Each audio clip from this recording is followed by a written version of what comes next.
Hello everyone, welcome back to Ambition Nursing classes. So this is the last video of the renal system, that is urinary tract infection. I think we have covered all the disease conditions in the renal system, and if anything is left, please write down in the comment section, and I have given all the links in the description box of the other disease of the renal system. So let us start. First is introduction of UTI कि UTI urinary tract infections होते क्या हैं. As the name suggest कि it is the infection of the urinary tract. ठीक है, a urinary tract infection is a bacterial infection in the part of urinary tract. कि आपके urinary tract में कोई भी बैक्टीरियल इन्फेक्शन होता है तो it is called as urinary tract infection. अब यूरिनरी ट्रैक्ट में आपका किडनी भी हो सकता है, then it can be ureters, or it can be bladder and urethra. ठीक है, so any bacterial infection in any part of the urinary tract, it is called urinary tract infection. When it affect the lower uterine tract, it is known as simple cystitis. Means देखो, जो हमारा renal system है वो divide होता है दो में, upper urinary tract and the lower urinary tract. ठीक है, upper urinary tract में हमारा आता है kidneys and the ureters, and lower में आता है हमारा bladder and urethra. ठीक है, अगर होता है हमारा लोअर यूट्राइन ट्रैक्ट इन्फेक्शन तो उसको हम बोलते हैं सिस्टाइटिस, एंड अगर अपर वाला हुआ इन्फेक्शन तो उसको बोलते हैं पाइलोनेफ्राइटिस. क्लियर है? I hope the basic concept is clear. Next is the definition of UTI. A urinary tract infection is an infection involving the kidneys, ureter, bladder or the urethra. So these are the structure that urine passes through before being eliminated from the body. So हमारे urine इन सब से पास होता है body से बाहर निकलने से पहले. सो अगर इन स्ट्रक्चर्स में से किसी में भी इन्फेक्शन होता है तो हम उसको बोलते हैं यूरिनरी ट्रैक्ट इन्फेक्शन. क्लियर है? नेक्स्ट आता है what are the common micro organisms that cause UTI. तो मैंने आपको बताया कि कोई भी बैक्टीरियल इन्फेक्शन अगर यूरिनरी ट्रैक्ट में होता है तो उसी को बोलते हैं हम यूरिनरी ट्रैक्ट इन्फेक्शन. अब जो बैक्टीरिया है वो कौन कौन से बैक्टीरिया हो सकते हैं? फर्स्ट है E coli. So E coli is the most common. ठीक है, most common organism which causes the UTI. Next हमारे पास आता है enterococcus, क्लैप्सिला, Enterobacter, Proteus, Pseudomonas, Staphylococcus and Candida albicans. So these are the microorganisms which can cause the urinary tract infections. Second है हमारा classification of UTI. अब जो UTI है तो मैंने आपको जैसे इंट्रोडक्शन में भी बताया है कि सिस्टाइटिस होता है, पाइलोनेफ्राइटिस होता है. So what are the classification based on site कि वो किस साइट को यूरिनरी ट्रैक्ट में इन्फेक्ट कर रहा है, उसके बेसिस पे जो हमारे यूटीआई है वो क्लासीफाई हुआ है. फर्स्ट है एसिम्प्टोमेटिक बैक्टीरिया. ये क्या होता है? It is a significant number of bacteria in the urine that occurs without usual symptoms. ठीक है, asymptomatic bacteria as the name suggest कि पेशेंट को सिम्टम्स नहीं होंगे बट बैक्टीरिया प्रेजेंट होगा, इन्फेक्शन प्रेजेंट हो गई without any symptoms. Symptoms such as burning, micturition, ठीक है, और फ्रीक्वेंट यूरिनेशन. क्लियर है? That is asymptomatic. सेकेंड है हमारा एक्यूट सिस्टाइटिस. सिस्टाइटिस मैंने आपको बताया था अगर लोअर यूरिनरी सिस्टम में अगर अफेक्ट कर रहा है तो उसको बोलते हैं हम सिस्टाइटिस. ठीक है, और it indicates the inflammation of the bladder wall. Clear है?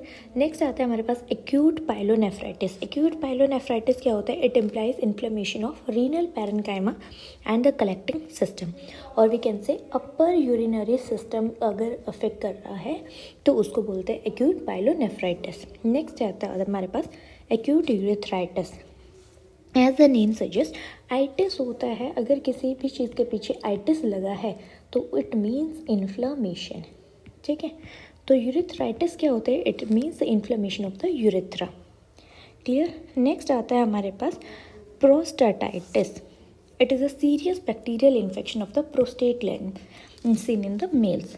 Clear? So this is the classification of UTI based on the site it infect. Clear? Next are the risk factor or we can say the predisposing factors to UTI कि कैसे कोज होता है. First है हमारे पास factors in increasing urinary stasis. तो first आता है कि जब भी पेशेंट को यूरिनरी स्टैसिस होगा और वो स्टैसिस किसकी वजह से हो सकता है?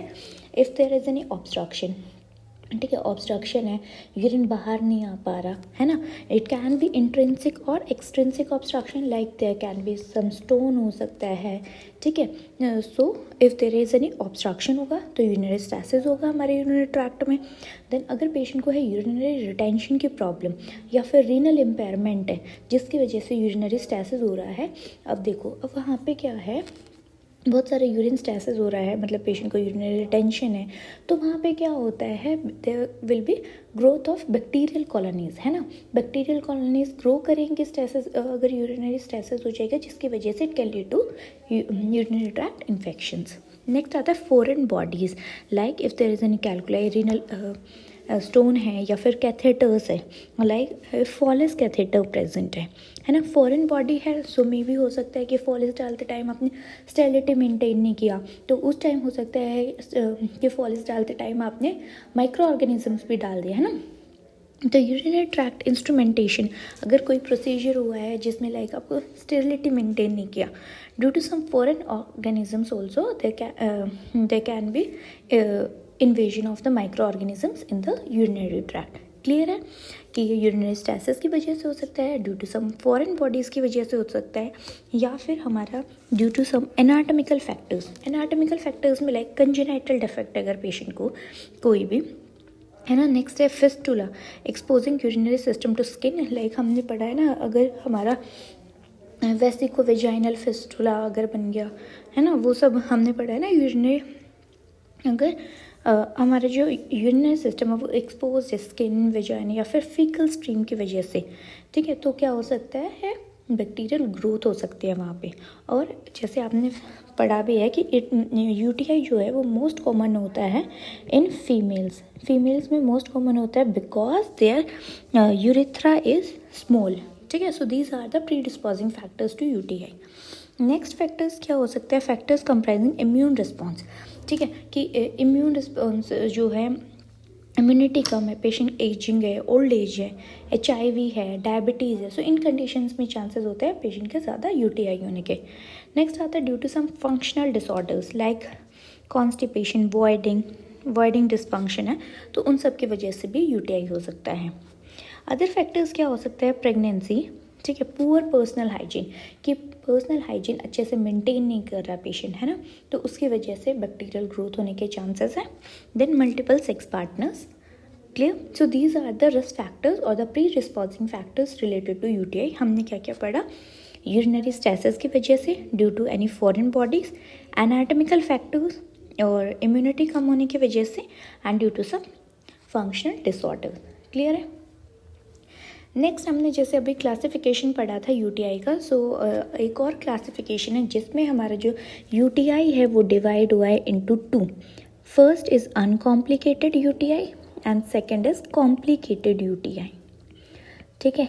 सो हम ये पढ़ेंगे। फर्स्ट अनकॉम्प्लिकेटेड क्या होता है, जैसे नाम बता रहा है कि uncomplicated UTI is usually consider to be cystitis या फिर pyelonephritis that occur in premenopausal adult women, ठीक है, विद नो स्ट्रक्चर और the functional abnormality of the urinary tract and who are not pregnant and have no significant comorbidity, कि patient को क्या है, सिर्फ UTI है लेकिन कोई भी, जैसे हमने ज़्यादा रिस्क फैक्टर्स पढ़े थे ना, कि उसको कोई स्ट्रक्चरल या फिर फंक्शनल डिफेक्ट नहीं है, कोई भी पेशेंट प्रेग्नेंट नहीं है या फिर कोमॉर्बिडिटीज़ नहीं है लाइक डायबिटीज़ या HIV STDs, वो सब नहीं है, तो जो UTI है वो हमारा अनकॉम्प्लिकेटेड बोला जाएगा।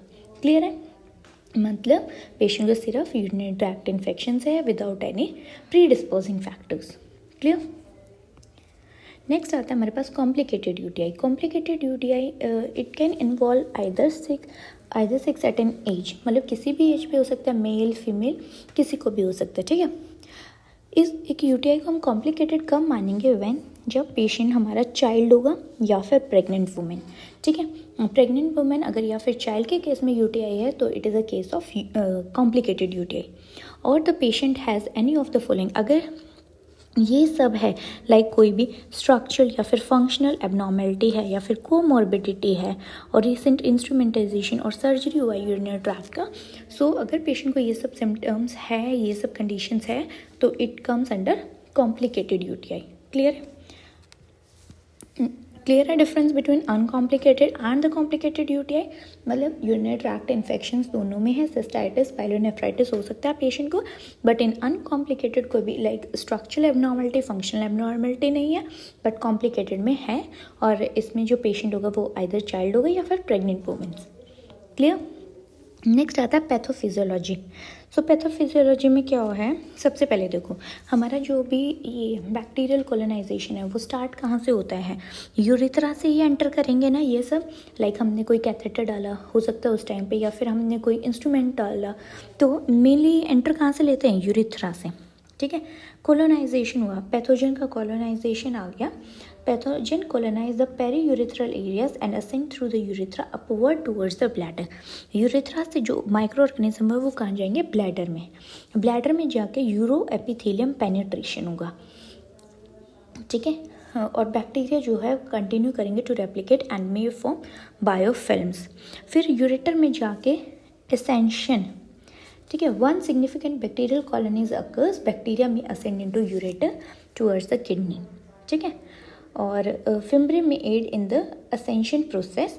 Bacterial toxins may also play a role by inhibiting peristalsis reducing the flow of urine.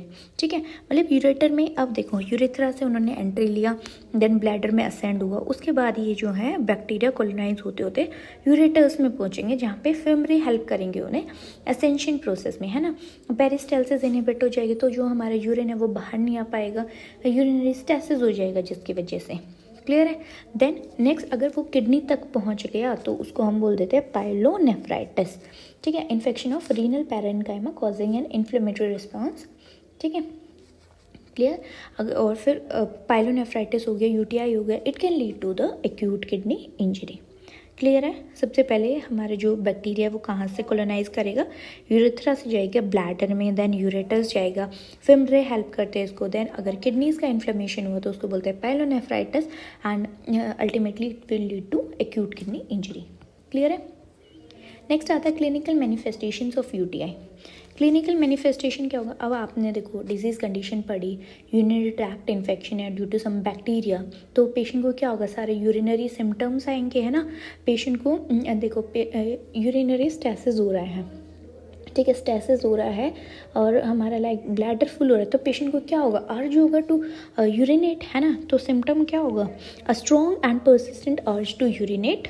ठीक है, और अगर bacteria like micro organism growth है तो पेशेंट को यूरिन पास करते टाइम क्या होगा, बर्निंग सेंसेशन होगा। ठीक है, दे can B burning sensation during maturation.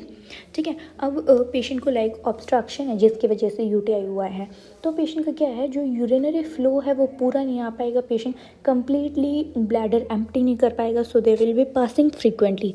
ठीक है, थोड़े थोड़े अमाउंट में पेशेंट बार बार यूरिनेट करेगा, so it is like most common symptom of UTI. Then जो हमारा यूरिन है वो क्लाउडी दिखेगा।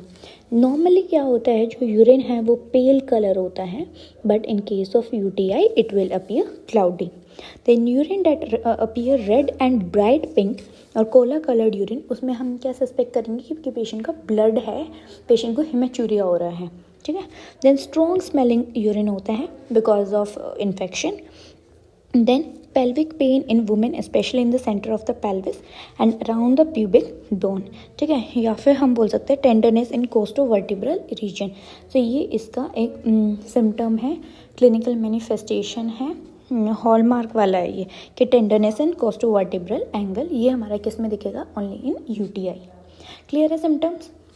Next comes the assessment and diagnostic finding. So सबसे पहले हम लेंगे हिस्ट्री, डिटेल्ड हिस्ट्री लेंगे विद द क्लिनिकल मैनिफेस्टेशन कि पेशेंट को कब से हो रहा है, कभी पहले फोलिस तो नहीं डला है ना, बेड रिडन तो नहीं था पेशेंट, लाइक पेशेंट का पुअर हाइजीन तो नहीं है, वो सब हम किस में लेंगे, हिस्ट्री टेकिंग में लेंगे। देन फिजिकल एग्जामिनेशन करेंगे। ठीक है, हम फिजिकल एग्जामिनेशन में वही करेंगे, assessment, then inspection, palpation, percussion, वो सब करेंगे, है ना। तो फिजिकल एग्जामिनेशन में हम ऑब्जर्व करेंगे क्या क्या पेशेंट को सिम्टम्स है, टेंडरनेस तो नहीं है। ठीक है, नेक्स्ट आता है हमारा यूरिन टेस्ट। पेशेंट का जो यूरिन है वो टेस्ट के लिए भेजेंगे, लाइक जिसमें हमारे क्या दिखेगा, WBC कोलोनाइजेशन दिखेगा, जिसकी वजह से वी कैन सस्पेक्ट कि पेशेंट को UTI है। देन उसके बाद हम पेशेंट का यूरिन कल्चर भेजते हैं, ठीक है। सो इसमें आपको एक याद रखना, अगर कोलोनी काउंट आता है 10 lakhs per ml of urine is a major criteria of UTI। Clear. Then ultrasound भी करते हैं in some cases to screen out for hydronephrosis, ठीक है। Then X-ray, then voiding cystourethrogram करते हैं। इसमें क्या होता है, एक्सरे लिया जाता है ब्लैडर और यूरेथ्रा का टू ऑब्टेन द सिस्टोयूरेथ्रोग्राम। इसमें क्या होगा, एक डाई इंजेक्ट करेंगे कैथेटर के through, inserted into the urethra and pass through the bladder. अब जो देखो IV इंट्रावेनस पाइलोग्राम में क्या होता है कि जो हम डाई है वो थ्रू वेन देते हैं, बट इन वॉइडिंग सिस्टोग्राम में हम जो डाई है वो देंगे थ्रू यूरेथ्रा, ठीक है।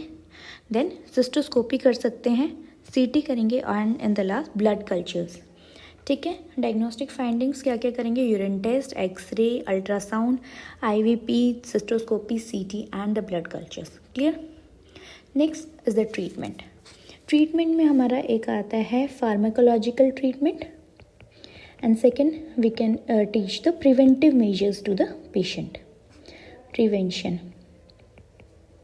सो फर्स्ट है यूरिथ्राइटिस की अगर हम बात करें मेडिकल मैनेजमेंट में, तो इन पेशेंट्स को हम क्या देते हैं, सेफ्ट्रिएक्सोन 250 mg IM देंगे, प्लस आइदर एजिथ्रोमाइसिन 1 ग्राम पर ओरल वंस और doxycycline mg BD for 7 days, ठीक है। अगर ये होता है हमारा एंटीबायोटिक का कोर्स, एक रेजिमेंट देंगे जिसमें सेफ्ट्रिएक्सोन देंगे 250 mg IM, और उसके साथ या तो देंगे एजिथ्रोमाइसिन या फिर देंगे डॉक्सीसाइक्लिन।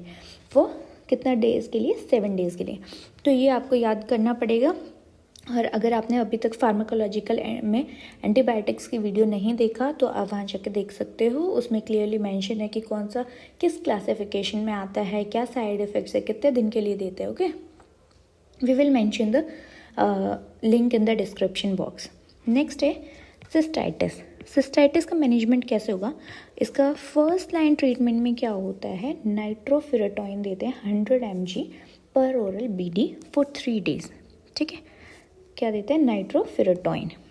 इट इज़ कॉन्ट्राइंडिकेटेड अगर उसका पेशेंट का क्रेटिनिन क्लियरेंस कितना है, लेस देन 60 ml पर मिनट। अगर पेशेंट को CKD है तो हम पेशेंट को नाइट्रोफिरेटॉइन नहीं देंगे, ठीक है। और सेकेंड रेजिमेंट इसमें आता है ट्राइमेट्रोप्रिम या फिर सल्फामिथोजोल, ठीक है।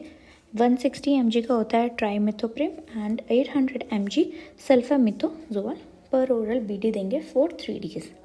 क्लियर है। फार्माकोलॉजिकल मैनेजमेंट ये तो आपको याद करना पड़ेगा, इसमें कोई हार्ड एंड फास्ट रूल नहीं है। देन अगर नेक्स्ट है management of acute pyelonephritis. Acute pyelonephritis में एंटीबायोटिक्स रिक्वायर्ड होती हैं। आउट पेशेंट हम ट्रीटमेंट कर सकते हैं विद ओरल एंटीबायोटिक्स, ठीक है। अगर पेशेंट लाइक अडहेरेंट है, ठीक है, मतलब किन किन केसेस में हम आउट पेशेंट डिपार्टमेंट ट्रीटमेंट दे सकते हैं, अगर patients are expected to be adherent, patients are immunocompetent है, patients have no nausea vomiting, इन सब में कोई भी लाइक साइड इफेक्ट्स नहीं है तो हम दे सकते हैं। या फिर patients have no factor suggesting complicated UTI, तो हम उन सब में केसेस में क्या कर सकते हैं, आउट पेशेंट ट्रीटमेंट दे सकते हैं। इसमें क्या हमारा रेजिमेंट होता है, इसमें हम देते हैं सिप्रोफ्लोक्सासिन फॉर 7 days 500 mg पर oral BD twice a day, ठीक है। सेकेंड ऑप्शन होता है वही ट्राइमेथोप्रिम या फिर सल्फामिथोजोल 160 और 800 mg पर oral, we give this for 14 days, ठीक है। डिफरेंस समझ में आया आपको। इसमें सिस्टाइटिस में हम कितने दिन के लिए देते हैं, ये फॉर 3 days, एंड अगर पेशेंट को pyelonephritis we give it 14 days। Clear है। So this is the management of UTI। Next है प्रिवेंशन। प्रिवेंशन कैसे करा सकते हो, first we will teach the patient to drink plenty of fluid specially water, जिसकी वजह से देखो यूरिनरी स्ट्रेसेस हो रहा वो नहीं होगा। कोई ऑब्स्ट्रक्शन है तो हो सकते हैं कि ज़्यादा पानी पीने से वो ऑब्स्ट्रक्शन कम हो सकते हैं। So we will tell the patient to drink plenty of fluids. Then drink cranberry juice. So cranberry juice एक बहुत ही यूजफुल है in treatment of UTI। So we will educate the patient to drink cranberry juice. Then personal hygiene पे हम patient को teach करेंगे Personal hygiene में we will teach the patient to wipe the perineal area from front to back, means from vagina to anus. Never clean from anus to vagina, ठीक है, या फिर urethra बोल सकते हैं. So we will always teach the patient to wipe from front to back. Empty your bladder soon after intercourse, ठीक है. So हम पेशेंट को एजुकेट करेंगे कि after the intercourse empty your bladder, ठीक है, क्योंकि क्या होता है माइक्रो ऑर्गेनिज्म कम वॉश हो जाता है उसी टाइम पे, है ना. So there are less chances of getting the UTIs. Then avoid potentially irritating feminine products. तो जो फीमेल्स जो फेमिनी प्रोडक्ट्स यूज़ कर रहे हैं तो हम उनको बोलेंगे वो ना यूज़ करें, अवॉइड करें जो इरिटेटिंग फेमाइन प्रोडक्ट्स हैं, ठीक है. देन ये अब पिक्चर में clean your genitals before and after sex, urinating immediately after sex. Then wash your rectum daily from front to back. Then don't hold your urine and drink lot of water. Clear है prevention. So ये UTI एक बहुत बड़ा ऐसा disease condition नहीं होता कि आपको इसमें को बहुत कुछ रटना हो. It is a very simple disease condition जो आपको एक बार अगर समझ में आ जाती है तो it is very easy. So in this class we have discussed about the UTI, the definition, the common microorganism. The most common is E. coli. Then classification like what is cystitis, what is pyelonephritis, and the risk factor which cause the UTI. Then we have discussed about pathophysiology, clinical manifestation, then assessment and diagnostic finding, and the last management, that is medical management and the preventive management. Clear? I hope this topic is clear to you, and if you have any doubt please write down in the comment section, and if you like the video please like, share, comment and subscribe the channel. Thank you so much.